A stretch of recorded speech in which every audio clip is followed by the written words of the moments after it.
Doctor ಮಂಗಳ ಅವರೇ ನಮಸ್ಕಾರ. ನಮಸ್ಕಾರ ಸರ್. ಡಾಕ್ಟರ್ ತನ್ವೀರ್ ಅಹಮದ್ ಅವರೇ ತಮಗೂ ನಮಸ್ಕಾರ. ನಮಸ್ತೆ ಸರ್. ತಾವಿಬ್ಬರು ಇವತ್ತು ತೋಟಗಾರಿಕಾ ಬೆಳೆಗಳು, ವಿಶೇಷವಾಗಿ ಹಣ್ಣು, ತರಕಾರಿ, ಹೂವು, ಈ ಬೆಳೆಯ ಮಾರುಕಟ್ಟೆಗೆ ಏನು ಅವಕಾಶಗಳಿದ್ದಾವೆ, ರೈತರು ಈ ಅವಕಾಶಗಳನ್ನು ಯಾವ ರೀತಿ ಬಳಕೆ ಮಾಡ್ಕೋಬಹುದು ಅನ್ನೋ ವಿಚಾರಕ್ಕೆ ಸಂಬಂಧಪಟ್ಟಂತೆ ವಿವರವಾಗಿ ಮಾಹಿತಿಯನ್ನು ನೀಡಬೇಕು. ಡಾಕ್ಟರ್ ಮಂಗಳ ಅವರೇ, ತಾವೇ ವಿಚಾರ ಆರಂಭ ಮಾಡಿ. ನಮಗೆ ಗೊತ್ತಿದೆ, ಭಾರತ ಒಂದು ಕೃಷಿ ಪ್ರಧಾನ ರಾಷ್ಟ್ರವಾಗಿದ್ದು ಕೃಷಿಗೆ ಹೆಚ್ಚಿನ ಆದ್ಯತೆ ಕೊಟ್ಟಿರೋದ್ರಿಂದ 60% ಜನ ಈ ಕೃಷಿಯಲ್ಲಿ ತಮ್ಮನ್ನು ತಾವು ತೊಡಗಿಸ್ಕೊಂಡು ತಮ್ಮ ದಿನನಿತ್ಯದ ಒಂದು ಉದ್ಯಮವನ್ನಾಗಿ ಕೃಷಿಯನ್ನು ಪರಿಗಣಿಸಿದ್ದಾರೆ. ಹಾಗಾಗಿ ನಮ್ಮ ದೇಶ ಹಸಿರು ಕ್ರಾಂತಿಯ ನಂತರ ಸಾಕಷ್ಟು ಕೃಷಿಯಲ್ಲಿ ಬದಲಾವಣೆಗಳನ್ನು ತಂದು ನಾವು ಆಹಾರ ಧಾನ್ಯಗಳ ಉತ್ಪಾದನೆಯಲ್ಲಿ ಸ್ವಾವಲಂಬನೆಯತ್ತ ಸಾಗಿದ್ದೇವೆ.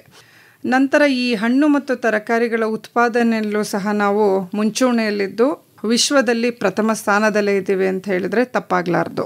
ಇನ್ನು ನಮ್ಮ ಕರ್ನಾಟಕ ರಾಜ್ಯದಲ್ಲಿಯೂ ಸಹ ಈ ಹಣ್ಣು ಮತ್ತು ತರಕಾರಿಗಳ ಉತ್ಪಾದನೆ ಹಾಗೂ ತೋಟಗಾರಿಕೆ ಬೆಳೆಗಳ ಉತ್ಪಾದನೆಗೆ ಸಾಕಷ್ಟು ಸರ್ಕಾರದ ಮೂಲಕ ಒಂದು ಹೆಚ್ಚಿನ ಒಂದು ಪ್ರಾಮುಖ್ಯತೆಯನ್ನು ಕೊಡುವ ಸಲುವಾಗಿ ರೈತರನ್ನು ಕೃಷಿಯಲ್ಲಿ ತೊಡಗಿಸಿಕೊಳ್ಳಲು ಸಹಾಯಕಾರಿಯಾಗ್ತಾ ಇದೆ.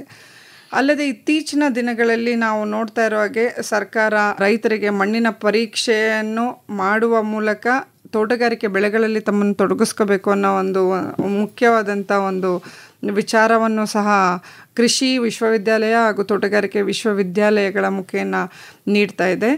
ಜೊತೆಗೆ ಸಾಕಷ್ಟು ಸ್ಕೀಮ್ಗಳ ಮುಖಾಂತರ ರೈತರಿಗೆ ನೆರವು ಕೂಡ ಆಗ್ತಾ ಇದೆ. ಕೆಲವೊಂದು ಒಳ್ಳೆಯ ಗುಣಮಟ್ಟದ ಮತ್ತು ಅಧಿಕ ಇಳುವರಿ ಕೊಡುವಂತಹ ಬೀಜಗಳನ್ನು ಸಹ ವಿಶ್ವವಿದ್ಯಾಲಯಗಳು ಹಾಗೂ ಸರ್ಕಾರೇತರ ಒಂದು ಸಂಸ್ಥೆಗಳಿಂದ ದೊರಕುವಂತೆ ಮಾಡ್ತಾ ಇದೆ. ನಂತರ ಅನುದಾನಗಳನ್ನು ಸಹ ತೋಟಗಾರಿಕೆ ಉತ್ಪನ್ನಗಳಿಗೆ ನೀಡ್ತಾ ಇದೆ ಹಾಗೂ ಸಬ್ಸಿಡಿ ದರದಲ್ಲಿ ತುಂತುರು ಮತ್ತು ಹನಿ ನೀರಾವರಿ, ಯಾಕೆಂದರೆ ನೀರಿನ ಸದ್ಬಳಕೆ ಮಾಡಿಕೊಳ್ಳುವ ಸಲುವಾಗಿ ಈ ಒಂದು ಸ್ಕೀಮ್ಗಳನ್ನು ಸಹ ಅದು ರೈತರಿಗೆ ತಲುಪುವ ನಿಟ್ಟಿನಲ್ಲಿ ಸಹಕಾರಿಯಾಗ್ತಾ ಇದೆ. ಹಾಗಾಗಿ ಹೆಚ್ಚು ರೈತರು ತಮ್ಮನ್ನು ತಾವು ತೋಟಗಾರಿಕೆಯಲ್ಲಿ ತೊಡಗಿಸಿಕೊಂಡು ನಾವು ತೋಟಗಾರಿಕೆಯ ಉತ್ಪಾದನೆಯಲ್ಲಿ ಮುಂಚೂಣಿಯಲ್ಲಿರೋಕ್ಕೆ ಸಹಾಯಕಾರಿಯಾಗುವಂತೆ ಸಹಕಾರವು ಸಹ ಈ ನಿಟ್ಟಿನಲ್ಲಿ ಕೆಲಸ ಮಾಡ್ತಾ ಇದೆ. ನಮಗೆ ಗೊತ್ತಿದೆ, ಹಣ್ಣು ಮತ್ತು ತರಕಾರಿ ಹಾಗೂ ತೋಟಗಾರಿಕೆ ಉತ್ಪನ್ನಗಳನ್ನ ನಾವು ಬೆಳೀತಾ ಇದ್ದೀವಿ. ನಮ್ಮ ರಾಷ್ಟ್ರದಲ್ಲಿ ಈ ಹವಾಮಾನಗಳು ಒಂದು ಅನುಕೂಲಕಾರಿ ಆಗಿರೋದ್ರಿಂದ ನಾವು ಹೆಚ್ಚು ಹಣ್ಣು ಮತ್ತು ತರಕಾರಿಗಳನ್ನ ಬೆಳೆದು ವಿಶ್ವದ ಎಲ್ಲ ಭಾಗಗಳಿಗೂ ನಮ್ಮ ರಾಷ್ಟ್ರದ ಒಂದು ಈ ತೋಟಗಾರಿಕೆ ಉತ್ಪನ್ನಗಳನ್ನ ತಲುಪಿಸುವಲ್ಲಿ ನಾವು ಯಶಸ್ವಿಯಾಗಿದ್ದೇವೆ ಅಂದರೆ ತಪ್ಪಾಗಲಾರದು. ಈ ಹವಾಮಾನಗಳ ಒಂದು ಅನುಕೂಲತೆ ಇರುವುದರ ಜೊತೆಗೆ ಸಾಕಷ್ಟು ಸಮಸ್ಯೆಗಳನ್ನು ಸಹ ನಮ್ಮ ರೈತರು ಎದುರಿಸ್ತಾ ಇದ್ದಾರೆ. ಉತ್ಪಾದನೆಯ ಹಂತದಲ್ಲಿ ನಾವು ನೋಡಿದಾಗೆ ಈಗ ಪ್ರಸ್ತುತ ಕೃಷಿ ಕಾರ್ಮಿಕರ ಅಭಾವವೂ ಸಹ ಇದೆ, ಹವಾಮಾನಗಳ ವೈಪರೀತ್ಯ ಇದೆ. ಅದರ ಜೊತೆಗೆ ಬೆಲೆಗಳ ಏರಿಳಿತ ಒಂದು ಸಾಮಾನ್ಯವಾದಂಥ ತೊಂದರೆಯಾಗಿದೆ ರೈತರಿಗೆ. ನಮಗೆ ಗೊತ್ತಿದೆ, ಒಂದು ಗಾದೆ ಮುಖಾಂತರ ಹೇಳ್ತೀವಿ ನಾವು, ಬೇಸಾಯಕ್ಕೆ ವರುಷ, ಮಾರಾಟಕ್ಕೆ ನಿಮಿಷ ಅಂತ. ಸೊ ನಾವು ವರ್ಷವಿಡೀ ರೈತರು ತಮ್ಮನ್ನು ತಾವು ಕೃಷಿಯಲ್ಲಿ ತೊಡಗಿಸ್ಕೊಂಡು ಸಾಕಷ್ಟು ಕಷ್ಟಪಟ್ಟು ತಮ್ಮ ಹಣವನ್ನು ವ್ಯಯಿಸಿ ಕೃಷಿ ಮಾಡಿರ್ತಾರೆ.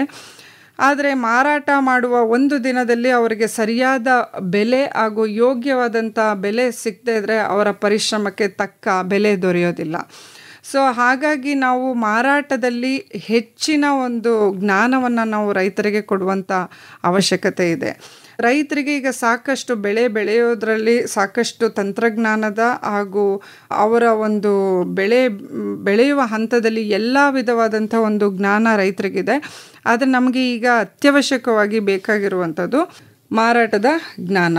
ಸೊ ನಮಗೆ ಗೊತ್ತಿದೆ, ತೋಟಗಾರಿಕೆ ಉತ್ಪನ್ನಗಳು ಹವಾಮಾನ ಆಧಾರಿತ ಬೆಳೆಗಳಾಗಿರೋದ್ರಿಂದ ಸುಗ್ಗಿಯ ಕಾಲದಲ್ಲಿ ಅವು ಒಂದೇ ಸಮಯದಲ್ಲಿ ಮಾರುಕಟ್ಟೆಗೆ ಆವಕ ಆಗೋದರಿಂದ ಬೇಡಿಕೆ ಅಷ್ಟೇ ಇದ್ದು ಪೂರೈಕೆ ಹೆಚ್ಚಾದಾಗ ದರ ಕುಸಿತ ಉಂಟಾಗುತ್ತದೆ. ಈ ತೋಟಗಾರಿಕೆ ಬೆಳೆಗಳು ನಮಗೆ ಗೊತ್ತಿರೋ ಹಾಗೆ ಅವುಗಳ ಜೀವಿತಾವಧಿ ಕಡಿಮೆ ಇರುತ್ತೆ. ಅವು ಬೇಗ ಹಾಳಾಗುವ ಒಂದು ಸಂಭವನೀಯತೆ ಇರೋದ್ರಿಂದ ಅದರ ಬೆಲೆಯ ದರವನ್ನು ನಾವು ರೈತರು ನಿಗದಿ ಮಾಡೋಕ್ಕಾಗೋದಿಲ್ಲ. ಸೊ ಹಾಗಾಗಿ ಇಲ್ಲಿ ಬೆಲೆ ಒಂದು ಬೇಡಿಕೆ ಮತ್ತು ಪೂರೈಕೆಯ ಆಧಾರದ ಮೇಲೆ ನಿಗದಿಯಾಗಿರೋದ್ರಿಂದ ಯಾವಾಗಲೂ ತೋಟಗಾರಿಕೆ ಉತ್ಪನ್ನಗಳಲ್ಲಿ ಬೆಲೆಗಳ ಏರಿಳಿತ ನಾವು ಕಾಣ್ತಾ ಇರ್ತೀವಿ. ಹಾಗಾಗಿ ನಾವು ರೈತರಿಗೆ ಸಾಕಷ್ಟು ಮಾರುಕಟ್ಟೆಯಲ್ಲಿ ಇರುವಂಥ ಅವಕಾಶಗಳ ಬಗ್ಗೆ ತಿಳಿಸ್ಕೊಡ್ಬೇಕು. ಮತ್ತು ರೈತರು ತಮಗೆ ತಾವೇ ಹೇಗೆ ಕೃಷಿ ಹಾಗೂ ತೋಟಗಾರಿಕೆಯನ್ನು ಒಂದು ಉದ್ಯಮವಾಗಿ ಗಂಭೀರವಾಗಿ ಪರಿಗಣಿಸಿದಾಗ ಮಾತ್ರ ತೋಟಗಾರಿಕೆಯಲ್ಲಿ ಒಂದು ಅವರಿಗೆ ಲಾಭವನ್ನು ಕಂಡುಕೊಳ್ಳೋಕ್ಕೆ ಸಾಧ್ಯ ಅಂತ ನನ್ನ ಅಭಿಪ್ರಾಯ. ನಾವು ಈಗ ತೋಟಗಾರಿಕೆ ಉತ್ಪನ್ನಗಳಿಗೆ ಇರುವಂಥ ಮಾರಾಟದ ಅವಕಾಶಗಳ ಬಗ್ಗೆ ತಿಳ್ಕೊಳ್ಳೋಣ. ನಮಗೆ ಗೊತ್ತಿದೆ, ತೋಟಗಾರಿಕೆ ಉತ್ಪನ್ನಗಳನ್ನ ಮಾರಾಟ ಮಾಡಲು ನಮ್ಮ ರಾಷ್ಟ್ರದಲ್ಲಿ ಹಾಗೂ ರಾಜ್ಯದಲ್ಲಿ ನಿಯಂತ್ರಿತ ಮಾರುಕಟ್ಟೆಗಳ ವ್ಯವಸ್ಥೆ ಇದೆ, ಅಂದರೆ APMC. ಅದ್ರ ಬಗ್ಗೆ ಸಾಕಷ್ಟು ರೈತರಿಗೆ ಗೊತ್ತಿದೆ. ಅದಲ್ಲದೆ ಹಾಪ್ಕಾಮ್ಸ್ ವ್ಯವಸ್ಥೆ ಕೂಡ ಇದೆ, ಅಂದರೆ ತೋಟಗಾರಿಕೆ ಉತ್ಪಾದಕರ ಸಹಕಾರ ಸಂಘ ಅಂತ ಹೇಳ್ತೀವಿ, ಅದರ ವ್ಯವಸ್ಥೆ ಇದೆ. ಕೊನೆಗೆ ನೇರ ಮಾರಾಟ ವ್ಯವಸ್ಥೆಗಳನ್ನು ಸಹ ಕೆಲವೊಂದು ಮಾಲ್ಗಳು ಹಾಗೂ ಕಂಪನಿಗಳು ಕಲ್ಪಿಸಿಕೊಟ್ಟಿದ್ದೇವೆ. ಹಾಗೆ ಈಗ ರೈತ ಉತ್ಪಾದಕರ ಸಂಸ್ಥೆಗಳು ಸಹ ನೇರ ಮಾರಾಟ ವ್ಯವಸ್ಥೆಯನ್ನು ಕಲ್ಪಿಸುವ ನಿಟ್ಟಿನಲ್ಲಿ ಸಾಕಷ್ಟು ಕಾರ್ಯಗಳನ್ನ ಮಾಡ್ತಾ ಇದೆ. ಅದಲ್ಲದೆ ರೈತ ಸಂತೆ ಅನ್ನುವ ಒಂದು ಪರಿಕಲ್ಪನೆಯೂ ಇದೆ. ಯಶವಂತಪುರದ ರೈತ ಸಂತೆ ಯಶಸ್ವಿಯಾಗಿ ತನ್ನ ಕಾರ್ಯವನ್ನು ನಿರ್ವಹಿಸ್ತಾ ಇದೆ. ಅದಲ್ಲದೆ ನಮಗೆ ಗೊತ್ತಿರೋ ಹಾಗೆ ವಿವಿಧವಾದಂಥ ಒಂದು ಮೇಳಗಳಲ್ಲಿ ರೈತರು ತಮ್ಮನ್ನು ತಾವು ಭಾಗವಹಿಸಿದಾಗ ಅಲ್ಲಿಯೂ ಕೂಡ ಅವರಿಗೆ ಒಂದು ಮಾರಾಟ ವ್ಯವಸ್ಥೆ ಕಲ್ಪಿಸ್ದಂಗೆ ಆಗುತ್ತೆ. ಸೊ ಈ ಒಂದು ಮಾರಾಟ ವ್ಯವಸ್ಥೆಗಳ ಬಗ್ಗೆ ನಾವು ಕೂಲಂಕಷವಾಗಿ ತಿಳ್ಕೊಳ್ಳೋಣ. ರೈತರು ನಿಮಗೆಲ್ಲರೂ ಗೊತ್ತಿದೆ, ನಿಯಂತ್ರಿತ ಮಾರುಕಟ್ಟೆ ಅಂದರೆ ಇದು ಸರ್ಕಾರದ ಅಧೀನದಲ್ಲಿರುವಂಥ ಒಂದು ಮಾರುಕಟ್ಟೆ ಆಗಿದ್ದು, ಇಲ್ಲಿ ಮಾರಾಟದ ವ್ಯವಸ್ಥೆಯನ್ನು ಯಾವುದೇ ಒಂದು ಅವ್ಯವಹಾರ ಆಗದಂತೆ ನಿಯಂತ್ರಣಕ್ಕೆ ಒಳಪಟ್ಟಂಥ ಈ ಮಾರುಕಟ್ಟೆ ವ್ಯವಸ್ಥೆ. ಈ ಮಾರುಕಟ್ಟೆ ವ್ಯವಸ್ಥೆಯಲ್ಲಿ ರೈತರು ತಮ್ಮ ಉತ್ಪನ್ನಗಳನ್ನು ತಂದಾಗ ಅಲ್ಲಿ ವೈಜ್ಞಾನಿಕವಾದಂಥ ತೂಕದ ಒಂದು ವ್ಯವಸ್ಥೆಯನ್ನು ಕಲ್ಪಿಸಿಕೊಡಲಾಗಿದ್ದು, ಅವರು ಬಂದ ತಕ್ಷಣ ಲೈಸೆನ್ಸ್ ಪಡೆದಿರುವ ತೂಕದಾರರಿಂದ ತಮ್ಮ ಉತ್ಪನ್ನಗಳನ್ನು ಮೊದಲನೇದಾಗಿ ತೂಕ ಮಾಡಿಸಿಕೊಂಡು ಆ ತೂಕದ ಪಟ್ಟಿಯನ್ನು ತೆಗೆದುಕೊಂಡು ದಲ್ಲಾಳರ ಅಂಗಡಿ ಅಂತ ಏನಿರುತ್ತೆ ಅಲ್ಲಿ ಹೋಗಿ ತಮ್ಮ ಉತ್ಪನ್ನಗಳನ್ನು ಮಾರಾಟಕ್ಕೆ ಇಡಬೇಕಾಗುತ್ತೆ. ಈ ನಿಯಂತ್ರಿತ ಮಾರುಕಟ್ಟೆಯಲ್ಲಿ ಕಾನೂನಿನ ಅಡಿಯಲ್ಲಿ ಒಂದು ವ್ಯವಹಾರ ನಡೆಯೋದ್ರಿಂದ ರೈತರಿಗೆ ಇಲ್ಲಿ ಒಂದು ಹೆಚ್ಚಿನ ಅನುಕೂಲ ಆಗಬೇಕು. ಆದರೆ ಕೆಲವೊಂದು ರೈತರು ಕೂಡ ಇನ್ನೂ ಸಾಕಷ್ಟು ಸಮಸ್ಯೆಯನ್ನು ನಿಯಂತ್ರಿತ ಮಾರುಕಟ್ಟೆಯಲ್ಲಿ ನಾವು ಎದುರಿಸ್ತಾ ಇದ್ದೀವಿ ಅನ್ನೋ ಒಂದು ಅಭಿಪ್ರಾಯವನ್ನು ಹೇಳ್ತಾ ಇದ್ದಾರೆ. ಅಂದರೆ ಏನಪ್ಪ ಅಂದರೆ ಕಮಿಷನ್ ಏಜೆಂಟ್ಸ್ಗಳು ನಮ್ಮಲ್ಲಿ ಕಮಿಷನ್ ತಗೊಳ್ತಾ ಇದ್ದಾರೆ ಅಂತ ಹೇಳ್ತಾರೆ. ನಾವು ಅಧಿಕಾರಿಗಳನ್ನ ವಿಚಾರಿಸಿದಾಗ ಅವ್ರು ಹೇಳ್ತಾರೆ, ಯಾವುದೇ ಥರದ ಒಂದು ಸಮಸ್ಯೆ ಎದುರಾದಾಗ ನಮಗೆ ಅವರು ಒಂದು ದೂರನ್ನು ದಾಖಲಿಸಿದರೆ ಮಾತ್ರ ನಾವು ಅದರ ಬಗ್ಗೆ ಕೂಲಂಕಷವಾಗಿ ವಿಚಾರಣೆಯನ್ನು ನಾವು ನಡೆಸ್ಬೋದು ಅಂತ ಹೇಳ್ತಾರೆ. ಆಗ ಅಧಿಕಾರಿಗಳ ಪ್ರಕಾರ ಇಲ್ಲಿ ಯಾವುದೇ ರೀತಿಯ ದಲ್ಲಾಳಿಗಳಿಗೆ ಕಮಿಷನ್ ಕೊಡುವಂಥ ಒಂದು ವ್ಯವಸ್ಥೆ ಇಲ್ಲ. ಇಲ್ಲಿ ರೈತರು ತಂದಂಥ ಸರಕನ್ನು ಎಲ್ಲ ವರ್ತಕರು ಅಲ್ಲಿ ಆ ಉತ್ಪನ್ನವನ್ನು ಪರೀಕ್ಷಿಸಿ ತಮ್ಮ ಬೆಲೆಗಳನ್ನು ನಿಗದಿಪಡಿಸುತ್ತಾರೆ. ಈ ಬೆಲೆಗಳನ್ನು ಟೆಂಡರ್ ವ್ಯವಸ್ಥೆ ಅಥವಾ ಹರಾಜು ಮುಖೇನ ನಿಗದಿಪಡಿಸಿದ್ದು ರೈತ ಹಾಗೂ ವರ್ತಕರ ನಡುವೆ ಒಪ್ಪಂದ ಆದರೆ ಮಾತ್ರ, ರೈತರಿಗೆ ಆ ಬೆಲೆಯ ಮೇಲೆ ಒಂದು ಒಪ್ಪಿಗೆ ಇದ್ದರೆ ಮಾತ್ರ ತಮ್ಮ ಸರಕನ್ನು ಅವರು ಆ ವರ್ತಕರಿಗೆ ಹಸ್ತಾಂತರಿಸಬಹುದು. ಇದಲ್ಲದೆ ಈ ಒಂದು ವ್ಯವಸ್ಥೆಯಲ್ಲೂ ಸಹ ಕೆಲವೊಂದು ಲೋಪದೋಷಗಳು ಇದೆ ಅನ್ನುವಂಥ ರೈತರ ಅಭಿಪ್ರಾಯದ ಮೇರೆಗೆ ಈ ಟೆಂಡರಿಂಗ್ ವ್ಯವಸ್ಥೆಯನ್ನು ಕೂಡ ನಿಯಂತ್ರಿತ ಮಾರುಕಟ್ಟೆಯಲ್ಲಿ ಮಾಡಿದ್ದಾರೆ. ಆ ಉತ್ಪನ್ನಗಳನ್ನು ವರ್ತಕರು ವೀಕ್ಷಿಸಿದ ನಂತರ, ಪರಿಶೀಲಿಸಿದ ನಂತರ ಒಂದು ಆನ್ಲೈನ್ ಮುಖಾಂತರ ಅವರ ಒಂದು ಬೆಲೆಯನ್ನು ನಿಗದಿಪಡಿಸಬಹುದು. ಯಾರು ಹೆಚ್ಚಿನ ಒಂದು ಬೆಲೆಯನ್ನು ನಿಗದಿಪಡಿಸುತ್ತಾರೆ ಅದನ್ನು ಅಧಿಕಾರಿಗಳು ಅನೌನ್ಸ್ ಮಾಡ್ತಾರೆ. ಸೊ ರೈತರು ಆ ಬೆಲೆಗೆ ಒಪ್ಪಿಗೆ ಇದ್ದಲ್ಲಿ ಮಾತ್ರ ತಮ್ಮ ಸರಕನ್ನು ಆ ವರ್ತಕರಿಗೆ ಹಸ್ತಾಂತರಿಸಬಹುದಾಗಿದೆ. ಇದು ಒಂದು ನಿಯಂತ್ರಿತ ಮಾರುಕಟ್ಟೆ ವ್ಯವಸ್ಥೆ. ಈ ನಿಯಂತ್ರಿತ ಮಾರುಕಟ್ಟೆ ವ್ಯವಸ್ಥೆಯಲ್ಲಿ ರೈತರಿಗೆ ಸಾಕಷ್ಟು ಯೋಜನೆಗಳನ್ನು ಸಹ ಕೊಡಲಾಗುತ್ತೆ. ಅಡಮಾನ ಸಾಲ ಯೋಜನೆ ಅಂತ ಕೊಡ್ತಾರೆ, ಮತ್ತು ರೈತ ಸಂಜೀವಿನಿ ಯೋಜನೆ ಅಂತ ಕೊಡ್ತಾರೆ. ಅಡಮಾನ ಸಾಲ ಯೋಜನೆ ಅಂದರೆ ಯಾವುದೇ ಒಂದು ಉತ್ಪನ್ನವನ್ನು ಅವರು ತಂದರೆ ಆ ಉತ್ಪನ್ನವನ್ನು ಅವರ ಗೋದಾಮಿನಲ್ಲಿ ಇಡುವಂಥ ಉತ್ಪನ್ನಗಳು, ಈಗ ಈರುಳ್ಳಿ ಇರ್ಬೋದು, ಆಲೂಗೆಡ್ಡೆ ಇರ್ಬೋದು, ಅಂಥ ಉತ್ಪನ್ನಗಳು, ಹಣ್ಣು ತರಕಾರಿಗಳಿಗೆ ಈ ಯೋಜನೆ ಅಳವಡಿಕೆ ಆಗೋದಿಲ್ಲ. ಅಂಥ ಉತ್ಪನ್ನಗಳನ್ನ ಅವರು ಆ ಗೋದಾಮಿನಲ್ಲಿ ಇಟ್ಟು ಆ ಒಂದು ಏನು ರಸೀದಿಯನ್ನು ಕೊಡ್ತಾರೆ ಆ ರಸೀದಿ ಮುಖಾಂತರ ಅವರು ಸಾಲವನ್ನು ಸಹ ತೆಗೆದುಕೊಳ್ಳುವ ಒಂದು ಅವಕಾಶ ಇರುತ್ತೆ. ಹಾಗೆ ರೈತ ಸಂಜೀವಿನಿ ಅಪಘಾತ ಯೋಜನೆಯಲ್ಲಿ ಅವರು ರೈತ ತಮ್ಮ ಉತ್ಪನ್ನಗಳನ್ನು ಮಾರುಕಟ್ಟೆಗೆ ತರುವಾಗ ಯಾವುದೇ ರೀತಿಯ ಅವಘಡಗಳು ಸಂಭವಿಸಿದ್ದಲ್ಲಿ ಅವರಿಗೆ ಸಹ ಪರಿಹಾರ ನಿಧಿಯನ್ನು ಕೊಡಲಾಗುತ್ತದೆ. ಈ ಒಂದು ಅನುಕೂಲತೆಗಳು ನಮ್ಮ ನಿಯಂತ್ರಿತ ಮಾರುಕಟ್ಟೆಯಲ್ಲಿ ರೈತರಿಗೆ ಇದೆ.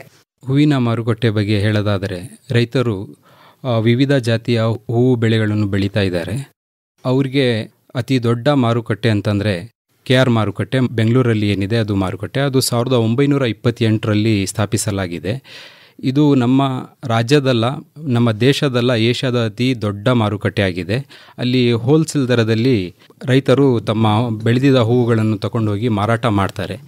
ಇಲ್ಲಿ ಸಮಸ್ಯೆ ಏನಂತಂದರೆ ರೈತರಿಗೆ ಮತ್ತು ಗ್ರಾಹಕರಿಗೆ ನೇರ ಸಂಪರ್ಕ ಇರಲ್ಲ. ಮಧ್ಯವರ್ತಿಗಳು ಅವರು ಏನು ಪದಾರ್ಥ ತಗೊಂಡು ಹೋಗಿರ್ತಾರೆ ಬೆಳಗಿನ ಜಾವ, ರೈತರಿಂದ ಅದೊಂದು ಸ್ಯಾಂಪಲ್ ತೊಗೊಂಡೋಗಿ ಖರೀದಿದಾರರ ಜೊತೆಗೆ ಒಂದು ರೇಟ್ ಫಿಕ್ಸ್ ಮಾಡ್ಕೊಂಬರ್ತಾರೆ. ರೇಟ್ ಫಿಕ್ಸ್ ಮಾಡ್ಕೊಂಬಂದು ಎಷ್ಟು ಲಾಟ್ ಇದೆ, ಎಷ್ಟು ಇವರು ಹೂವು ತೊಗೊಂಬಂದಿದ್ದಾರೆ ಅದ್ರ ಬಗ್ಗೆ ಒಂದು ದರ ನಿಗದಿತ ಮಾಡಿ ರೈತರಿಗೆ ಹೇಳ್ತಾರೆ, ನೋಡಪ್ಪ ನಾನು ಗ್ರಾಹಕನ ಜೊತೆ ಮಾತಾಡಿದ್ದೀನಿ, ಖರೀದಿದಾರರು ಈ ರೇಟಿಂದ ಈ ಹೂವುಗಳನ್ನು ಕೊಂಡ್ಕೊಳ್ಳೋಕೆ ರೆಡಿ ಇದ್ದಾರೆ, ನೀವು ಕೊಡ್ತೀರೋ ಇಲ್ಲೋ ಅಂತ.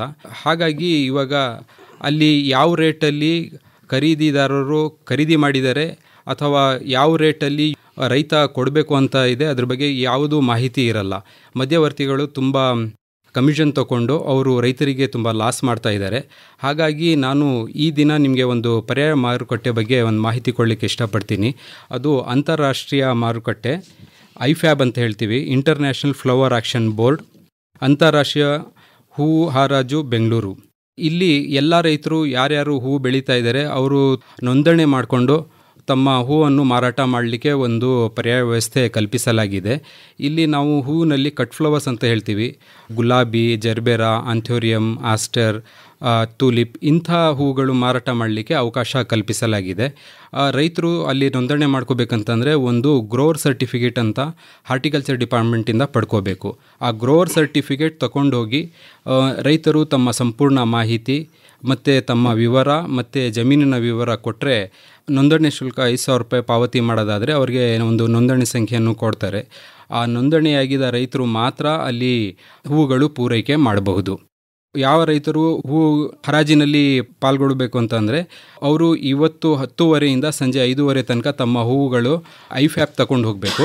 ಅಲ್ಲಿ IFAB ಮಾರುಕಟ್ಟೆಗೆ ತಗೊಂಡು ಹೋಗಿದ ತಕ್ಷಣ ಅವ್ರಿಗೆ ಒಂದು ಲಾಟ್ ನಂಬರ್ ಅಲಾಟ್ ಆಗ್ತದೆ. ಅಲ್ಲಿ ಮತ್ತೆ ಒಂದು ಕ್ವಾಲಿಟಿ ಯಾವ ಥರ, ಗುಣಮಟ್ಟ ಯಾವ ಥರ ಇದೆ ಅಂತ ಚೆಕ್ ಮಾಡ್ತಾರೆ. ನಂತರದಲ್ಲಿ ಆ ಹೂವು ಎಲ್ಲ ಒಂದು ಕೋಲ್ಡ್ ಸ್ಟೋರೇಜಲ್ಲಿ ಇಡ್ತಾರೆ. ನಂತರದಲ್ಲಿ ಇವಾಗ ಯಾರ್ಯಾರು ನೋಂದಾಯಿತ ಖರೀದಿದಾರರಿದ್ದಾರೆ ಅವರು ರಿಜಿಸ್ಟರ್ ಮಾಡ್ಕೊಂಡಿರಬೇಕು. ರಿಜಿಸ್ಟರ್ ಮಾಡಿರೋರು ಮಾತ್ರ ಅಲ್ಲಿ ಅವಕಾಶ ಇರ್ತದೆ. ಅವರು 5,000 ರೂಪಾಯಿ ಕೊಟ್ಟು ಮತ್ತು ಬ್ಯಾಂಕಿನ ವಿವರ ಮತ್ತು ತಮ್ಮ ಕಂಪ್ನಿಯ ವಿವರ, ಕಂಪ್ನಿ ಇದ್ದರೆ PAN card details, Aadhaar card details ಎಲ್ಲ ಕೊಟ್ಟು ನೋಂದಣಿ ಮಾಡ್ಕೊಂಡಿರಬೇಕು. ಅವ್ರಿಗೆ ಅಲ್ಲಿ ಖರೀದಿ ಮಾಡಲಿಕ್ಕೆ ಒಂದು ಅವಕಾಶ ಮಾಡಿಕೊಟ್ಟಿರ್ತಾರೆ. ಇವಾಗ ಯಾರು ಖರೀದಿದಾರರು ಇರ್ತಾರೆ ಅವರು ಗುಣಮಟ್ಟ ನಾವು ವೀಕ್ಷಣೆ ಮಾಡಬೇಕು ಅಂತಂದರೆ ಬೆಳಗ್ಗೆ 7:30 8:15 45 ನಿಮಿಷಗಳ ಕಾಲ ಅವ್ರಿಗೆ ಅವಕಾಶ ಮಾಡಿಕೊಡಲಾಗಿರ್ತದೆ. ಅವರೆಲ್ಲ ಕೋಲ್ಡ್ ಸ್ಟೋರೇಜ್ಗೆ ಹೋಗಿ ಡೈರೆಕ್ಟಾಗಿ ವೀಕ್ಷಣೆ ಮಾಡ್ಬೋದು. ಯಾವ ಲಾಟ್ ಯಾವ ಕ್ವಾಲಿಟಿದಿದೆ ಅಂತ ವೀಕ್ಷಣೆ ಮಾಡಿಕೊಂಡು ನಾನು ಯಾವ ಕ್ವಾಲಿಟಿ ಪದಾರ್ಥ ಕೊಂಡ್ಕೋಬೇಕು ಅಂತ ಅವನು ನಿರ್ಧಾರ ಮಾಡ್ಕೊಂಡು ಬಂದಿರ್ತಾನೆ. ಇಲ್ಲಿ 8:30 ಗಂಟೆಗೆ ಬೆಳಗಿನ ಆ್ಯಕ್ಷನ್ ಪ್ರಕ್ರಿಯೆ ಶುರು ಆಗ್ತದೆ. ಇಲ್ಲಿ ಆ್ಯಕ್ಷನ್ ಯಾವ ಥರ ನಡೀತದೆ ಅಂತಂದರೆ ಡಸ್ ಸಿಸ್ಟಮ್ ಪ್ರಕ್ರಿಯೆ ಮುಖಾಂತರ ನಡೀತದೆ. ಅಲ್ಲಿ ಒಂದು ಡಿಜಿಟಲ್ ಹರಾಜು ಗಡಿಯಾರ ಇರ್ತದೆ. ಇಲ್ಲಿ ರೈತ ಅವನು ತಮ್ಮ ಪದಾರ್ಥ ತೊಗೊಂಬಂದಿರೋ ಪದಾರ್ಥಗಳಿಗೆ ಒಂದು ಕನಿಷ್ಠ ಬೆಲೆ ಕೊಟ್ಟಿರ್ತಾನೆ. IFAB ಅವರು, ಆ ಸಂಸ್ಥೆಯವರು ಒಂದು ಗರಿಷ್ಠ ಬೆಲೆಯನ್ನು ಫಿಕ್ಸ್ ಮಾಡ್ತಾರೆ. ಇಲ್ಲಿ ಆ ಡಿಜಿಟಲ್ ಹರಾಜು ಗಡಿಯಾರದಲ್ಲಿ ಅದು ರಿವರ್ಸ್ ಡೈರೆಕ್ಷನಲ್ಲಿ ನಡೀತಾ ಇರ್ತದೆ ಗಡಿಯಾರ. ಏನಂತಂದರೆ ಗರಿಷ್ಠ ಬೆಲೆ ಫಿಕ್ಸ್ ಏನಾಗಿರ್ತದೆ, ಪ್ರತಿ 1 ಸೆಕೆಂಡ್ ಕೆಳಗಡೆ ಬಂದರೆ 5 ಪೈಸಾ ಆ ಪದಾರ್ಥಕ್ಕೆ ಕಡಿಮೆ ಆಗಿರ್ತದೆ. ಇಲ್ಲಿ ನಾವು ಒಂದು ಗೊಚ್ಚ ಅಥವಾ ಒಂದು ಬಕೆಟ್ ಫ್ಲವರ್ ಬಗ್ಗೆ ಇಲ್ಲಿ ಮಾತಾಡ್ತಾ ಇಲ್ಲ. ನಾವು ಒಂದು ಹೂವಿನ ರೇಟು ಫಿಕ್ಸ್ ಆಗಿರ್ತದೆ. 5 ಪೈಸಾ ಪ್ರತಿ 1 ಸೆಕೆಂಡ್ಗೂ ಕಡಿಮೆ ಆಗ್ತಾ ಬರ್ತಾ ಇರ್ತದೆ. ಇಲ್ಲಿ ಖರೀದಿದಾರರು ಯಾವ ರೇಟಲ್ಲಿ ಎಷ್ಟು ಕ್ವಾಂಟಿಟಿ ಬೇಕು ಅಂತ ಅವನು ನಿರ್ಧಾರ ಮಾಡಿ ಅವನು ಹರಾಜಲ್ಲಿ ಭಾಗವಹಿಸ್ತಾನೆ. ಅಷ್ಟು ಕ್ವಾಂಟಿಟಿ ಸೇಲ್ ಆದಮೇಲೆ ಅಲ್ಲಿ ಇನ್ನೂ ರಿಮೈನಿಂಗ್ ಕ್ವಾಂಟಿಟಿ ಎಷ್ಟಿದೆ ಅಷ್ಟು ಮಾತ್ರ ಅಲ್ಲಿ ತೋರಿಸ್ತಾ ಇರ್ತದೆ. ಇದೇ ಥರ 5 ಪೈಸಾ ಕಡಿಮೆ ಆಗ್ತಾ ಹೋಗ್ತಾ ಇರ್ತದೆ. ನಂತರದಲ್ಲಿ ಇನ್ನು ಯಾರಾದರೂ ಖರೀದಿದಾರರು ಪರ್ಚೇಸ್ ಮಾಡಬೇಕಂತಂದರೆ ಅವರು ಆ ರೇಟಲ್ಲಿ ಕಡಿಮೆ ದರದಲ್ಲಿ ಪರ್ಚೇಸ್ ಮಾಡಬಹುದು. ಇದು ಎಲ್ಲಿ ತನಕ ನಡೀತದೆ ಅಂತಂದರೆ ಕನಿಷ್ಠ ಬೆಲೆ ರೈತ ಯಾವುದು ಕೊಟ್ಟಿರ್ತಾನೆ ಅಲ್ಲಿ ತನಕ ಈ ಪ್ರಕ್ರಿಯೆ ನಡ್ಕೊಂಡು ಹೋಗ್ತಾನೇ ಇರ್ತದೆ. ಇವಾಗ ಖರೀದಿದಾರರು ಯಾರು ಖರೀದಿ ಮಾಡಿದ್ದಾರೆ ಅವರು 1 ಗಂಟೆ ಒಳಗಡೆ IFAB ಅವರಿಗೆ ಹಣ ಪಾವತಿ ಮಾಡಬೇಕು. ಹಣ ಪಾವತಿ ಮಾಡಿದ ನಂತರ ಅವ್ರಿಗೆ ಎಷ್ಟು ಪದಾರ್ಥ ತೊಗೊಂಡಿದ್ದಾರೆ ಯಾವ ಲಾಟಿಂದ ಅವ್ರಿಗೆ ಸರಬರಾಜು ಮಾಡ್ತಾರೆ. ಏನಾದರೂ ಅವ್ನು ಖರೀದಿದಾರರು ನಾನು ಎಕ್ಸ್ಪೋರ್ಟ್ ಮಾಡಬೇಕು, ಇವತ್ತು ನನಗೆ ಫುಲ್ ಕ್ವಾಂಟಿಟಿ ಸಿಕ್ಕಿಲ್ಲ ಹೂವಿಂದು ಅಂತಂದರೆ ಅವನು ನೆಕ್ಸ್ಟ್ ಡೇ ತನಕ ಅಲ್ಲೇ ಸ್ಟೋರ್ ಮಾಡ್ಕೋಬೋದು. ಇಲ್ಲ ಎಷ್ಟು ದಿವಸ ಬೇಕು ಅಷ್ಟು ದಿವಸ ಅವನು ಕೋಲ್ಡ್ ಸ್ಟೋರೇಜಲ್ಲಿ ಸ್ಟೋರ್ ಮಾಡ್ಕೋಬೋದು. ಆ ವ್ಯವಸ್ಥೆಯನ್ನು ಕಲ್ಪಿಸಿದ್ದಾರೆ. ಅವನು ನಂತರ ಮರುದಿನ ಪುನಃ ಈ ಆ್ಯಕ್ಷನಲ್ಲಿ ಪಾರ್ಟಿಸಿಪೇಟ್ ಮಾಡಿ ಅವನು ಪುನಃ ಖರೀದಿ ಮಾಡಬಹುದು. ಈ ಅವಕಾಶ ಮಾಡಿಕೊಟ್ಟಿದ್ದಾರೆ. ಎಲ್ಲಿದೆ ಇದು ತನ್ವೀರ್ ಅವರೇ ಮಾರುಕಟ್ಟೆ? ಹೆಬ್ಬಾಳ, ಬೆಂಗಳೂರಲ್ಲಿ ಇದೆ ಸರ್. ಓಕೆ, ಇದು ಅಂತಾರಾಷ್ಟ್ರೀಯ ಹೂವಿನ ಮಾರುಕಟ್ಟೆ. Yes sir. ಹೇಳಿ ಮಂಗಳ ಅವರೇ. ಈಗಾಗಲೇ ನಾನು ನಿಯಂತ್ರಿತ ಮಾರುಕಟ್ಟೆಗಳ ಬಗ್ಗೆ ತಿಳಿಸ್ಕೊಟ್ಟೆ. ಈಗ ನಂತರ ಆಪ್ಕಾಮ್ಸ್ ಮಾರಾಟ ವ್ಯವಸ್ಥೆ. ನಮಗೆಲ್ಲ ಗೊತ್ತಿರೋ ಹಾಗೆ ತೋಟಗಾರಿಕೆ ಉತ್ಪನ್ನಗಳ ಬೆಳೆಗಾರರ ಸಹಕಾರಿ ಮಾರಾಟ ಸಂಘ ಅಂತ ಕರಿತೀವಿ.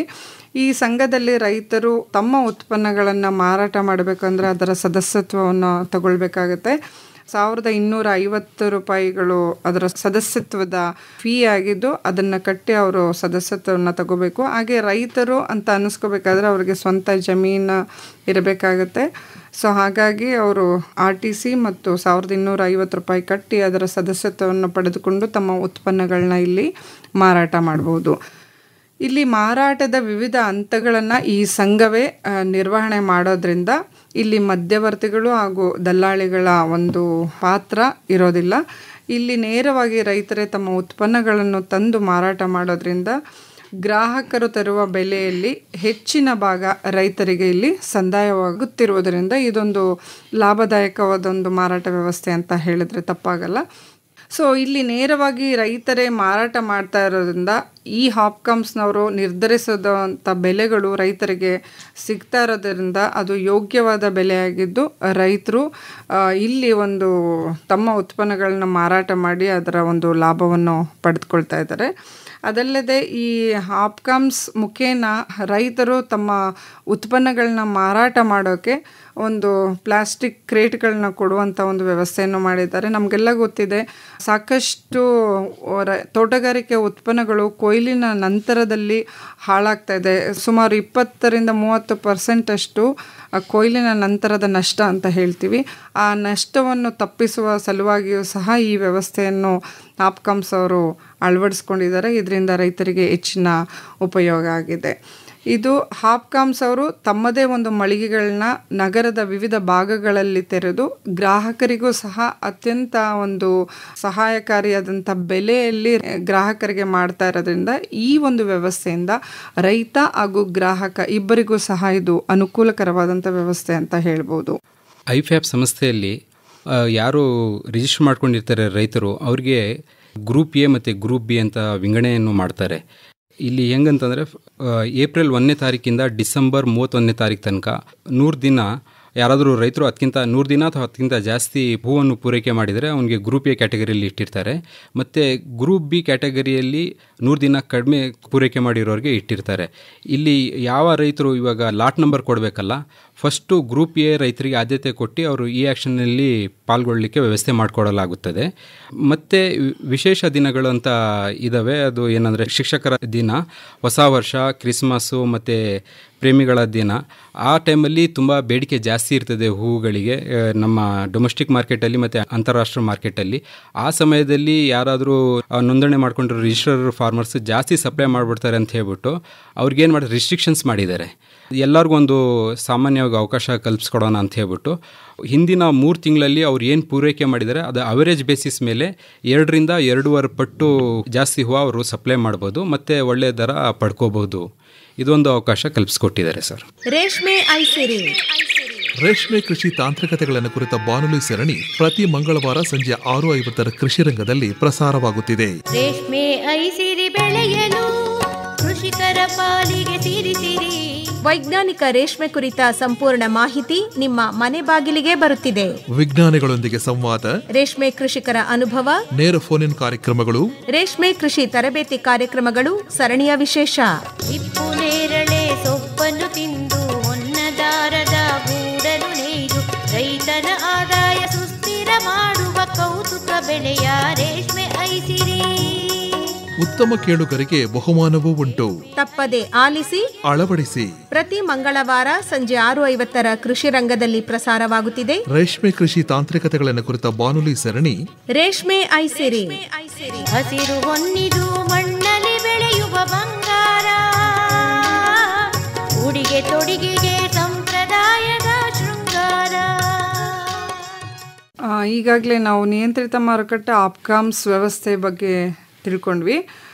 ಇದಕ್ಕೂ ಮುಂದೆ ಹೋಗಿ ನಮ್ಮ ಸರ್ಕಾರ ರೈತರಿಗೆ ಒಂದು ನೇರ ಮಾರುಕಟ್ಟೆಯನ್ನು ಕಲ್ಪಿಸುವ ನಿಟ್ಟಿನಲ್ಲಿ ರೈತ ಸಂತೆ ಎಂಬ ಪರಿಕಲ್ಪನೆಯನ್ನು ಜಾರಿಗೆ ತಂತು. ಇಲ್ಲಿ ರೈತರು ಅಂದರೆ ಸಣ್ಣ ಮತ್ತು ಅತಿ ಸಣ್ಣ ರೈತರಿಗೆ ಇದೊಂದು ಅನುಕೂಲಕರವಾದಂಥ ವ್ಯವಸ್ಥೆ ಆಗಿದ್ದು, ಅವರು ತಾವು ಬೆಳೆದ ಉತ್ಪನ್ನಗಳನ್ನು ತಾವೇ ತಂದು ಇಲ್ಲಿ ನೇರವಾಗಿ ಗ್ರಾಹಕರಿಗೆ ಮಾರಾಟ ಮಾಡುವಂಥ ವ್ಯವಸ್ಥೆಯನ್ನು ಪ್ರಾರಂಭ ಮಾಡಲಾಯಿತು. ಈಗ ಯಶವಂತಪುರದಲ್ಲಿರುವಂಥ ಒಂದು ರೈತ ಸಂತೆ ಪ್ರಸ್ತುತವೂ ಸಹ ಅದು ಯಶಸ್ವಿಯಾಗಿ ಮುನ್ನಡೆದುಕೊಂಡು ಹೋಗ್ತಾ ಇದೆ. ಕೃಷಿ ಮಾರಾಟ ಇಲಾಖೆ ವತಿಯಿಂದ ಈ ರೈತ ಸಂತೆಯನ್ನು ಪ್ರಾರಂಭ ಮಾಡಲಾಯಿತು. ಇಲ್ಲಿ ಯಾವುದೇ ಮಧ್ಯವರ್ತಿಗಳು ಹಾಗೂ ಬೇರೆ ದಲ್ಲಾಳಿಗಳು ಈ ಒಂದು ಪ್ರಕ್ರಿಯೆಯಲ್ಲಿ ಇರೋದಿಲ್ಲ.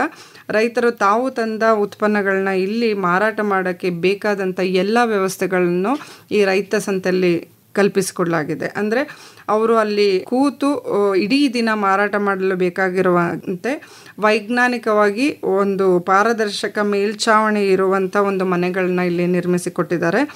ಮತ್ತು ತೋಟಗಾರಿಕೆ ಉತ್ಪನ್ನಗಳನ್ನ ಅವರೇನಾದರೂ ಸ್ವಚ್ಛಗೊಳಿಸಬೇಕು ಅಂದರೆ ಆ ಸಂತೆಯ ಸುತ್ತಲೂ ನೀರಿನ ನಲ್ಲಿಗಳ ವ್ಯವಸ್ಥೆಯನ್ನು ಕಲ್ಪಿಸಿಕೊಡಲಾಗಿದೆ. ಹಾಗೆ ಇಲ್ಲಿಯೂ ಕೂಡ ಪ್ಲಾಸ್ಟಿಕ್ ಕ್ರೇಟ್ಗಳ ವ್ಯವಸ್ಥೆ ಮಾಡಿಕೊಡಲಾಗಿದೆ.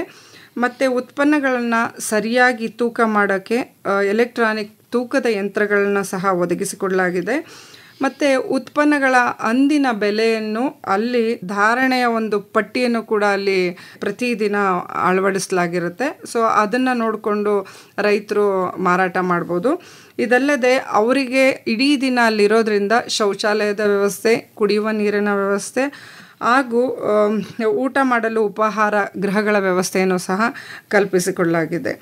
ಸೊ ಇಲ್ಲಿ ರೈತ ಏನಾದರೂ ಆ ದಿನ ಮಾರಾಟ ಮಾಡೋಕ್ಕೆ ಆಗಲಿಲ್ಲ ಅಂದ ಪಕ್ಷದಲ್ಲಿ ಅವರ ಮಾರಾಟಕ್ಕೆ ತಂದಿದ್ದ ಉತ್ಪನ್ನಗಳನ್ನ ಇಟ್ಟುಕೊಳ್ಳಲು ಉತ್ತಮವಾದಂಥ ಒಂದು ಭದ್ರತಾ ವ್ಯವಸ್ಥೆಯನ್ನು ಸಹ ಕಲ್ಪಿಸಿಕೊಳ್ಳಲಾಗಿದೆ. ಸಾಕಷ್ಟು ರೈತರಿಗೆ ಅನುಕೂಲವಾಗುವಂಥ ವ್ಯವಸ್ಥೆಯನ್ನು ಈ ರೈತ ಸಂತೆಯಲ್ಲಿ ಒದಗಿಸಿಕೊಟ್ಟಿರೋದ್ರಿಂದ ರೈತರು ಸಹ ಇದರ ಅನುಕೂಲಗಳನ್ನ ಪಡೆದುಕೊಂಡು, ನಮಗೆ ಗೊತ್ತಿದೆ ದೊಡ್ಡ ರೈತರು ದೊಡ್ಡ ಮಟ್ಟದಲ್ಲಿ ಬೆಳೆಗಳನ್ನ ಬೆಳೆಯೋದ್ರಿಂದ ಅವರೇ ಬಂದು ಕೂತು ಅಲ್ಲಿ ಮಾರಾಟ ಮಾಡೋಕ್ಕೆ ಆಗೋದಿಲ್ಲ.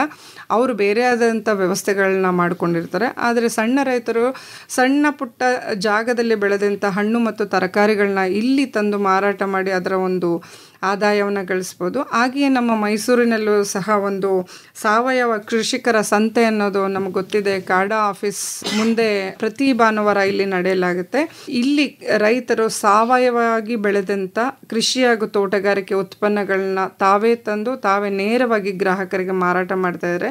ಗ್ರಾಹಕರಿಗೆ ಒಂದು ಸಾರಿ ನಿಮ್ಮ ಉತ್ಪನ್ನದ ಮೇಲೆ ನಂಬಿಕೆ ಬಂದರೆ ಖಂಡಿತ ಅವರು ನೀವು ನಿಗದಿ ಮಾಡಿದಂಥ ದರಕ್ಕೆ ತೆಗೆದುಕೊಂಡು ಹೋಗೋದ್ರಿಂದ ಇದು ರೈತರಿಗೂ ಅನುಕೂಲ ಹಾಗೂ ಗ್ರಾಹಕರಿಗೂ ಉತ್ತಮ ಗುಣಮಟ್ಟದ ರಾಸಾಯನಿಕ ಮುಕ್ತ ತೋಟಗಾರಿಕೆ ಉತ್ಪನ್ನಗಳು ದೊರೆತಾ ಇರೋದ್ರಿಂದ ಅವರು ಕೂಡ ಈ ಒಂದು ವ್ಯವಸ್ಥೆಯಲ್ಲಿ ಒಂದು ಲಾಭವನ್ನು ಪಡಿತಾ ಇದ್ದಾರೆ ಅಂತ ಹೇಳ್ಬೋದು.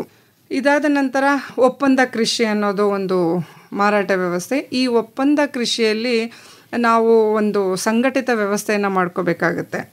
ಏನು ಸಂಘಟಿತ ವ್ಯವಸ್ಥೆ ಅಂದರೆ ನಮಗೆ ಗೊತ್ತಿದೆ ಈಗ ರೈತ ಉತ್ಪಾದಕ ಸಂತೆಗಳು. ನಾನು ಕಳೆದ ವಾರ ಒಂದು ರೈತ ಉತ್ಪಾದಕ ಸಂತೆ ಕೊಳ್ಳೇಗಾಲದ ಒಂದು ತೋಟಗಾರಿಕೆ ರೈತ ಉತ್ಪಾದಕ ಸಂತೆಯನ್ನು ಭೇಟಿ ಮಾಡಿದಾಗ ಅಲ್ಲಿ ಅರಿಶಿಣದ ಬೆಳೆಗಾರರನ್ನು ಒಂದು ಕಂಪನಿ ಅಂದರೆ ನ್ಯಾಚುರಾ ಪ್ರೈವೇಟ್ ಲಿಮಿಟೆಡ್ ಅನ್ನುವಂಥ ಒಂದು ಕಂಪನಿಗೆ ಒಪ್ಪಂದಕ್ಕೆ ಒಳಪಡಿಸಿ ಆ ಕಂಪನಿಯ ಮುಖಾಂತರ ನೇರ ಮಾರಾಟ ವ್ಯವಸ್ಥೆಯನ್ನು ಕಲ್ಪಿಸಿಕೊಡಲಾಗಿದೆ. ಇದೊಂದು ಒಳ್ಳೆಯ ವ್ಯವಸ್ಥೆ. ಪ್ರಾರಂಭದ ಹಂತದಲ್ಲಿ ಕೇವಲ ಕೆಲವು ರೈತರು ಈ ಒಪ್ಪಂದ ಕೃಷಿಗೆ ಒಳಪಟ್ಟಿದ್ದರು. ಈಗ ಹೆಚ್ಚಿನ ರೈತರು ಆ ಒಪ್ಪಂದ ಕೃಷಿಯಲ್ಲಿ ಒಳಪಟ್ಟಿದ್ದಾರೆ ಅಂತ ಹೇಳೋಕ್ಕೆ ಒಂದು ಸಂತಸ ಆಗುತ್ತೆ. ಯಾಕೆ ಅಂದರೆ ಈ ಒಪ್ಪಂದ ಕೃಷಿಯಿಂದ ಸಾಕಷ್ಟು ಅನುಕೂಲಗಳು ರೈತರಿಗೆ ಆಗ್ತಾ ಇದೆ. ಈ ಒಪ್ಪಂದ ಕೃಷಿಯಲ್ಲಿ ಅವರೇ ಒಂದು ಉತ್ತಮವಾದಂಥ ಬೀಜಗಳು ಹಾಗೂ ಸಸಿಗಳನ್ನ ರೈತರಿಗೆ ನೀಡ್ತಾ ಇದ್ದಾರೆ. ಮತ್ತು ಆ ರೈತರು ಬೆಳೆ ಬೆಳೆಯೋಕ್ಕೆ ಬೇಕಾದಂಥ ತಾಂತ್ರಿಕ ಹಾಗೂ ಕೃಷಿಗೆ ಸಂಬಂಧಿಸಿದಂಥ ಎಲ್ಲ ಮಾಹಿತಿಗಳನ್ನು ಅವರಿಗೆ ಉಚಿತವಾಗಿ ನೀಡ್ತಾ ಇದ್ದಾರೆ. ಜೊತೆಗೆ ಅವರೇ ಬಂದು ಆ ಒಂದು ಬೆಳೆಯನ್ನು ತೆಗೆದುಕೊಂಡು ಹೋಗ್ತಾ ಇರೋದ್ರಿಂದ ಅವ್ರಿಗೆ ಸಾಗಣೆ ವೆಚ್ಚ ಮತ್ತು ಮಾರಾಟದ ಖರ್ಚು ಎಲ್ಲ ಖರ್ಚು ಉಳಿತಾಯ ಆಗೋದ್ರಿಂದ ಅವರು ಮಾರಿದಂಥ ಒಂದು ಉತ್ಪನ್ನದ ಲಾಭ ಸಂಪೂರ್ಣ ರೈತರಿಗೆ ದೊರೆತಾ ಇದೆ. ಹಾಗೂ ಆ ಕಂಪನಿಯವರು ಒಂದು ನಿಗದಿತವಾದಂಥ ದರವನ್ನು ಮೊದಲೇ ನಿರ್ಧಾರ ಮಾಡಿರೋದ್ರಿಂದ ಆ ನಿಗದಿತ ಮಾರುಕಟ್ಟೆಯಲ್ಲಿ ಯಾವುದೇ ಬೆಲೆ ಇರಲಿ ಆ ನಿಗದಿತ ದರಕ್ಕೆ ಅವರು ರೈತರಿಂದ ಒಂದು ಕೊಂಡುಕೊಳ್ಳುವಂಥ ವ್ಯವಸ್ಥೆ ಇರೋದ್ರಿಂದ ಇದೊಂದು ಹೆಚ್ಚಿನ ಅನುಕೂಲಕರವಾದಂಥ ಒಂದು ಮಾರಾಟ ವ್ಯವಸ್ಥೆ ಅಂತ ಹೇಳಬಹುದು. ಅಂದರೆ ಕಾಂಟ್ರಾಕ್ಟ್ ಫಾರ್ಮಿಂಗ್ ಬಗ್ಗೆ ಹೇಳ್ತಾ ಇದ್ದೀರಿ. ಹೌದು ಸರ್, ಒಪ್ಪಂದ ಕೃಷಿ ಅಂದರೆ ಕಾಂಟ್ರಾಕ್ಟ್ ಫಾರ್ಮಿಂಗ್. ಇದರಲ್ಲಿ APMCಗಳ ಪಾತ್ರ ಏನೂ ಇರಲ್ವೇ? APMCಯಲ್ಲಿ ರೈತರು ಸದಸ್ಯರಾಗಿರೋದ್ರಿಂದ ಆ ರೈತರಿಗೂ ಸಹ ಇವರು ಅದರ ಮಾಹಿತಿ ಕೊಟ್ಟು ಯಾವುದೇ ಒಂದು ಕಂಪನಿಯನ್ನು ಅವರು ಲಿಂಕ್ ಮಾಡಿದರೆ ಖಂಡಿತ ಇಲ್ಲೂ ಸಹ ಆ ವ್ಯವಸ್ಥೆಯನ್ನು ಅಳವಡಿಸ್ಕೋಬೋದು ಅಂತ ಹೇಳಕ್ಕೆ ಇಷ್ಟಪಡ್ತೀನಿ. ಇಲ್ಲಿ ಡಚ್ ಹರಾಜಿನ ಸಿಸ್ಟಮಲ್ಲಿ ರೈತರು ಅವರು ತಮ್ಮದೇ ಆದ ಪದಾರ್ಥಗೆ ಅವರೇ ಬೆಲೆ ನಿರ್ಧಾರ ಮಾಡ್ತಾರೆ. ಅವ್ರ ಮೂಲ ಬೆಲೆ ಅಂತ ಏನು ಕೊಟ್ಟಿರ್ತಾರೆ ಕನಿಷ್ಠ ಬೆಲೆ, ಅದಕ್ಕಿಂತ ಕಡಿಮೆ ರೇಟ್ಗೆ ಏನಾದರೂ ಆ್ಯಕ್ಷನ್ ಆಯಿತು ಅಂತಂದರೆ ಅಲ್ಲಿ ಆ್ಯಕ್ಷನ್ ಆಗಲಿಕ್ಕೆ ಸಾಧ್ಯನೇ ಇಲ್ಲ. ಅಲ್ಲಿಗೆ ಬಂದು ಅದು ನಾವು ಡಿಜಿಟಲ್ ಹರಾಜು ಗಡಿಯಾರ ಅಂತ ಏನು ಹೇಳ್ತೀವಿ ಅಲ್ಲಿಗೆ ನಿಂತು ಹೋಗ್ತದೆ. ಏನಾದರೂ ಆವತ್ತಿನ ದಿವಸ ಫಸ್ಟ್ ಡೇ ಏನಾದರೂ ಹರಾಜು ತೊಗೊಂಬಂದಿರೋದು ಪದಾರ್ಥ ಸೇಲ್ ಆಗಲಿಲ್ಲ ಅಂತಂದರೆ ಮರುದಿನ ಪುನಃ ಹರಾಜಲ್ಲಿ ಅವರು ಪಾಲ್ಗೊಳ್ಬಹುದು.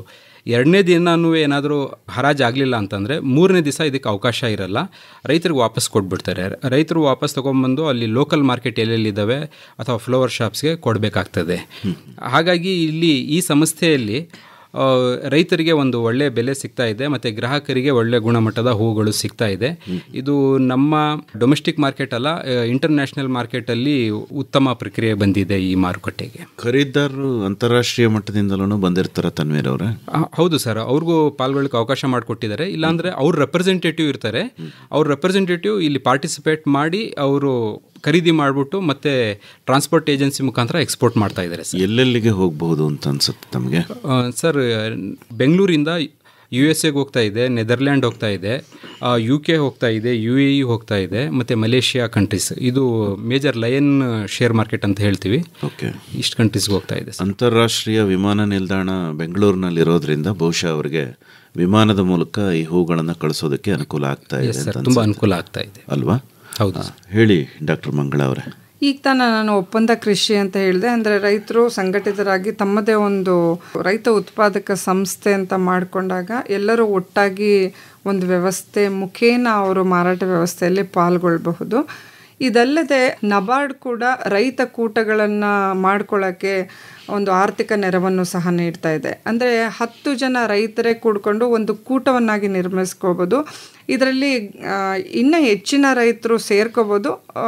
ಮಿನಿಮಮ್ ಒಂದು 10 ಜನ ಸೇರಿಕೊಂಡು ಒಂದು ರೈತ ಕೂಟವನ್ನು ಮಾಡಿಕೊಂಡು ಅವರು ಒಂದು ಗುಂಪಿನ ಮುಖೇನ ಒಂದು ಪರಿಕರಗಳನ್ನ ಕೊಂಡ್ಕೊಳ್ಳೋದಿರ್ಬೋದು ಅಥವಾ ಉತ್ಪನ್ನಗಳನ್ನ ಮಾರಾಟ ಮಾಡೋದಿರ್ಬೋದು ಸಹಾಯಕಾರಿಯಾಗುತ್ತೆ ಅನ್ನುವಂಥ ನಿಟ್ಟಿನಲ್ಲಿ ಈ ಕೂಟಗಳನ್ನು ರಚನೆ ಮಾಡಲು ಆರ್ಥಿಕ ನೆರವನ್ನು ಸಹ ನೀಡ್ತಾ ಇದೆ. ರೈತ ಕೂಟ ರಚನೆಗೆ 2,000 ಮತ್ತು ತರಬೇತಿಗೆ 5,000 ಹಾಗೆ ತಜ್ಞರ ಕಾರ್ಯಕ್ರಮಕ್ಕೆ 3,000 ಒಟ್ಟು 10,000ವನ್ನು ನೀಡೋದ್ರ ಜೊತೆಗೆ ಅವರ ಯಾವುದೇ ಒಂದು ಚಟುವಟಿಕೆಗಳಿಗೆ ಸಹಾಯಧನವನ್ನು ಸಹ ಬಿಡುಗಡೆ ಮಾಡುತ್ತೆ. ಇನ್ನೂ ಹೆಚ್ಚಿನ ರೈತ ಕೂಟಗಳನ್ನು ಪ್ರೋತ್ಸಾಹಿಸುವ ಸಲುವಾಗಿ ಪ್ರತಿ ವರ್ಷ ಇದು ಪ್ರಶಸ್ತಿ ಪ್ರದಾನ ಮಾಡ್ತಾ ಇದೆ. ಅಂದರೆ ರಾಜ್ಯದ ಅತ್ಯುತ್ತಮ ರೈತ ಕೂಟಗಳಿಗೆ ಪ್ರಶಸ್ತಿ ನೀಡಿ ಪ್ರೋತ್ಸಾಹಿಸಲಾಗ್ತಾ ಇದೆ. ಇದು ರೈತರನ್ನು ಸಂಘಟಿಸಿ ತಮ್ಮ ಗ್ರಾಮದ ಮಟ್ಟದಲ್ಲಿ ಸಾಮಾಜಿಕವಾಗಿ ಮತ್ತು ಆರ್ಥಿಕವಾಗಿ ತಮ್ಮ ಸ್ಥಿತಿಗತಿಗಳನ್ನು ಸುಧಾರಣೆ ಮಾಡ್ಕೊಳ್ಳೋಕ್ಕೆ ಸಹಕಾರಿಯಾಗುತ್ತೆ ಅಂತ ಹೇಳ್ತೀನಿ. ಇದಲ್ಲದೆ ಇನ್ನೊಂದು ಮಾರಾಟ ವ್ಯವಸ್ಥೆ ಏನಂದರೆ ನಾವು ಕೇಳಿದ್ದೀವಿ ಫುಡ್ ರಿಟೇಲ್ ಚೈನ್ಸ್ ಅಂದರೆ ಆಹಾರ ಉತ್ಪನ್ನಗಳ ಸರಪಳಿ ಮಾರಾಟ ವ್ಯವಸ್ಥೆಗಳು.